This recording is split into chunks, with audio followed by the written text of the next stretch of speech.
Welcome to the E-Module on Needs Assessment by the Program Evaluation Unit at the SingHealth Duke-NUS Global Health Institute.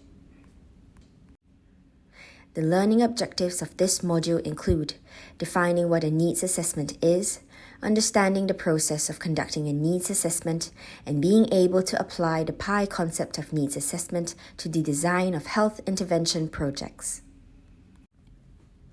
To begin, investigations are conducted for program design and planning before or during a program. The investigation would be conducted through a needs assessment, which could be quantitative or qualitative.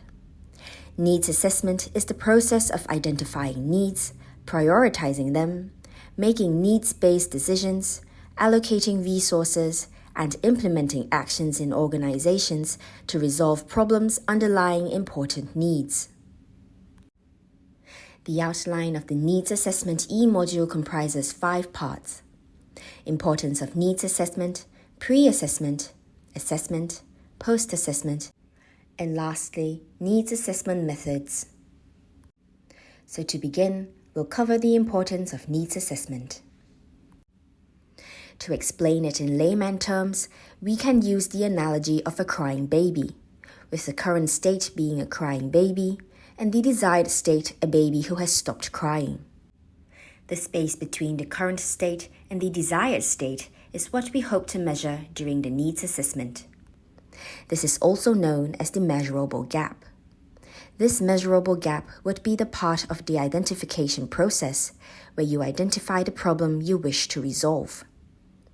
After identifying needs, the team will prioritize them and collaborate to make informed decisions. Resources will then be allocated and feasible action plans will be developed for implementation. Finally, the team will conduct a thorough evaluation of problem resolutions.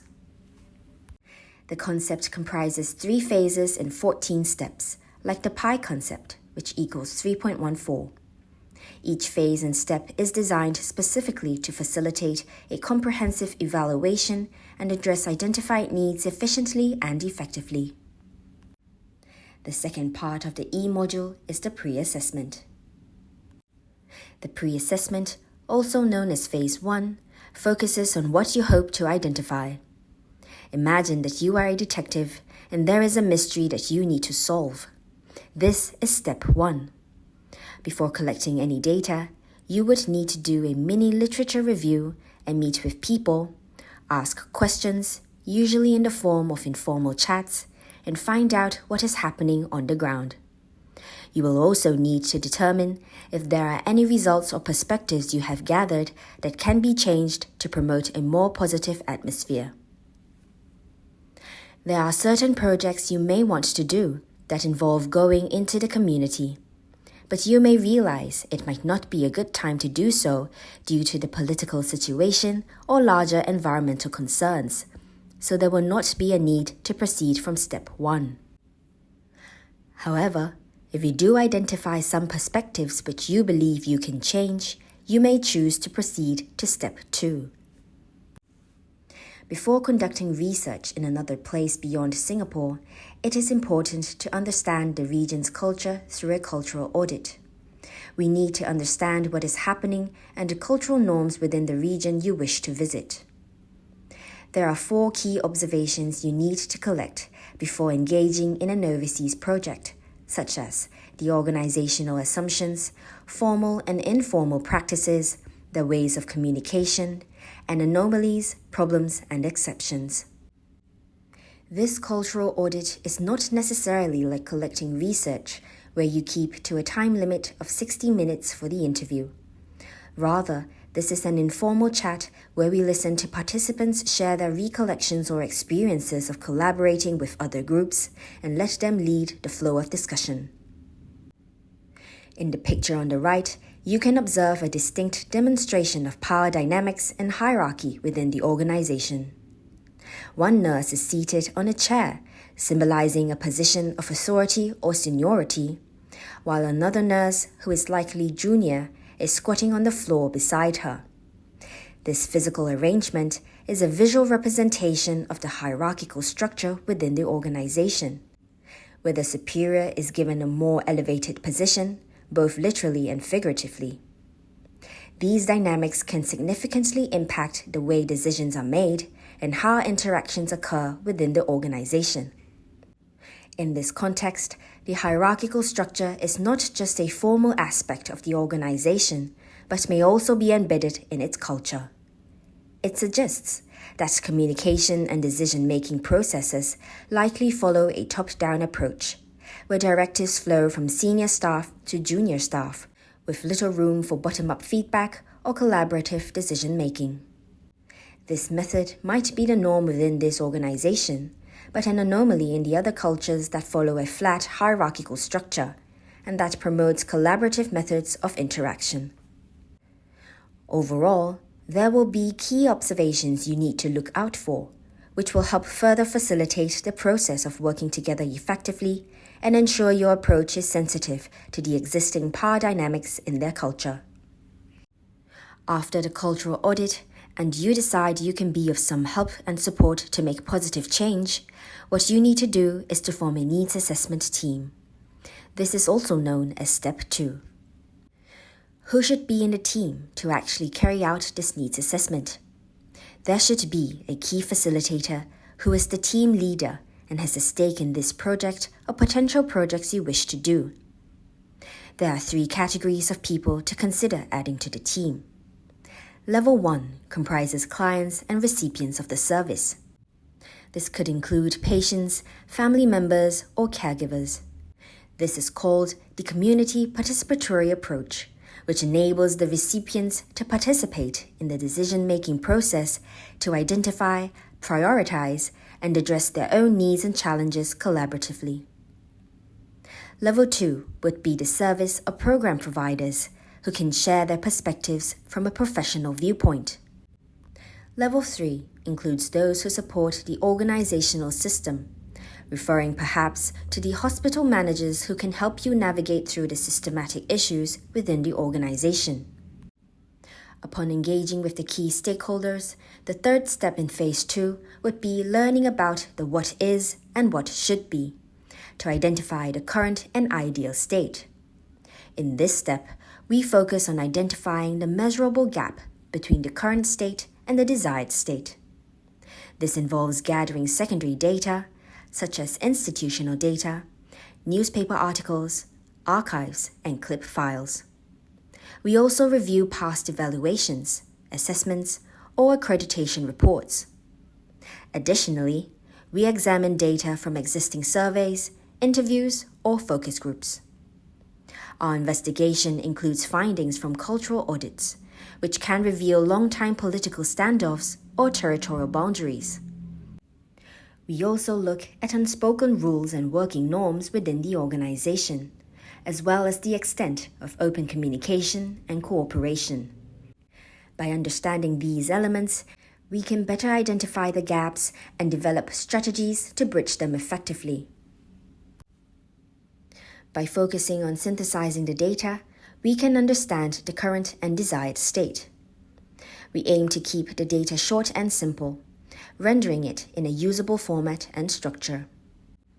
The facilitator will produce synopses of each data source, providing brief explanations of how the data was analyzed and highlighting the main findings. This ensures the data is meaningful and can be effectively used to identify and address gaps. Example of a pre-assessment. After synthesizing the data, the needs assessment team will decide on next steps. If it is determined that a need is absent, no further action is warranted and the process will stop. If a need is identified and more information is required, a major assessment will be conducted in Phase 2. If a need is identified and enough information is already available, the team will move directly to Phase 3, which involves developing and implementing the action plan. We will now move on to Phase 2, Assessment. Steps 5 and 6 in Phase 2 involve conducting a formal assessment to fill the gaps in knowledge identified in Phase 1. Careful selection of the content for the needs assessment is crucial to ensuring comprehensive coverage. We aim to include levels 1 to 3 of assessment, if possible, and employ multiple methods to gather data. These methods include quantitative approaches, such as surveys, collecting numerical data, and epidemiology to understand the incidence and distribution of health-related states or events. Additionally, qualitative methods, such as focus group discussions and in-depth interviews, are used to gain deeper insights. By combining these approaches, we can obtain a well-rounded understanding of the needs and how to best address them. In this phase, we vary our methods of assessment to fit the subtle dimensions of multiple groups. It is important to consider using 2 or more scales for the needs assessment survey. Additionally, we should implement procedures to collect information about barriers to potential solutions and areas of improvement. This is particularly important because we may only have one opportunity to collect a survey or interact with the group. By tailoring our assessment methods and considering potential obstacles, we can gather comprehensive and actionable data. This is an example of a needs assessment form that you may consider using in Step 5 and 6. The 7th step would be the prioritization of needs with Stork's priority scale, where each need is rated on 5 importance and 3 feasibility criteria. The criteria could be differentially weighted, but generally equal. The 5 importance criteria are the number of people affected, contribution to the mission of the organization, degree to which the needs demand immediate attention, magnitude of the discrepancy, and instrumental value. The last criteria refers to whether the solution strategy positively impacts multiple needs, with higher instrumental value equating to higher prioritization. For feasibility criteria, the needs are evaluated based on education efficacy, resource availability, and commitment to change. Overall, these criteria ensure that the proposed actions are practical and likely to succeed within the given context. In Steps 8 and 9, we first causally analyze the identified needs using tools such as the fishbone diagram and force field analysis. In the example below, a fishbone analysis is conducted on needle stick injuries. The process starts by identifying root causes and contributing factors, such as inadequate safety boxes or the absence of proper policy SOPs, which are represented on the short bones. These are then categorized into broader categories on the long bones as potential main causes, ultimately linking back to the central problem of needle stick injuries. This method allows us to better understand the root causes and contributing factors to the needs before conducting a preliminary identification of potential solutions based on our analysis. With these insights, we are then prepared to move to Phase 3, where we will develop and implement a detailed action plan using Steps 10 to 14. To develop an effective action plan, the first step would be to identify criteria and standards to guide solution selection, setting benchmarks for success. You can also consider alternative solutions by evaluating their effectiveness and feasibility. Afterwards, you can develop a detailed action plan, specifying the parties involved and communication strategies to support the implementation. Overall, the goal is to create a clear, actionable roadmap to achieve identified goals and maintain team alignment. Implementing the developed action plan involves identifying specific tasks, assigning responsibilities, and setting deadlines. Document the implementation by keeping detailed records of tasks, processes, and responsible parties. Ensure the process is regularly monitored to ensure the tasks are completed on time and the desired outcomes are achieved. This helps identify and address issues promptly and makes sure that resources are used effectively. Next, the evaluation of the action plan is crucial for understanding effectiveness and learning from the experience. Formative evaluation monitors the process in real time, allowing adjustments, while summative evaluation measures overall success after completion, reflecting on what worked well and what could be improved for future needs assessments. Adopting continuous evaluation ensures informed decisions, improved processes, and better outcomes in future projects. Here is a list of procedures and their purposes in group decision-making and problem-solving processes, providing structured ways to reach a consensus or solution in a collaborative setting when doing your post-assessment. The last part of the module covers needs assessment methods, which, as mentioned, could be both quantitative or qualitative. From the quantitative perspective, we can conduct surveys using questionnaires and observation checklists. This method allows us to gather numerical data and objective information to better understand the needs and gaps that must be addressed. A well-known needs assessment questionnaire tool is the double-scaled needs assessment questionnaire, which allows the respondents to assess both the current and the desired state of a particular item. This tool is unique to needs assessment, further facilitating the process to identify, quantify, and prioritize measurable gaps. For instance, refer to the table below, with 2 columns measuring the current and desired state using a linear scale of 1 to 5. This double-scale needs assessment questionnaire format allows us to understand both the present level of satisfaction and the importance placed on meeting the need, providing a comprehensive view of the issues. From the qualitative perspective, we can conduct in-depth interviews and focus group discussions using guidelines and checklists.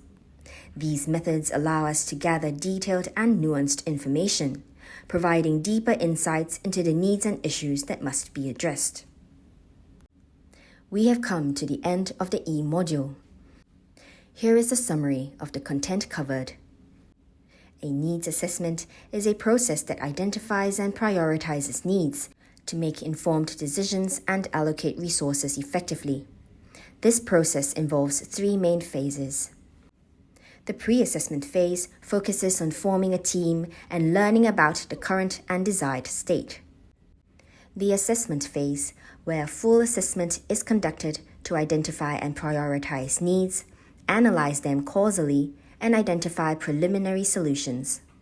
While the post-assessment phase involves making final decisions, creating and implementing action plans, as well as monitoring, evaluating, and documenting the process. To gather data, you can use quantitative methods such as surveys or qualitative methods such as in-depth interviews and focus group discussions. This phase-by-phase structured approach helps organizations effectively assess needs and implement solutions in health interventions. Thank you. We hope you enjoyed our E module on needs assessment. Stay tuned for the next interesting E module from the Program Evaluation Unit.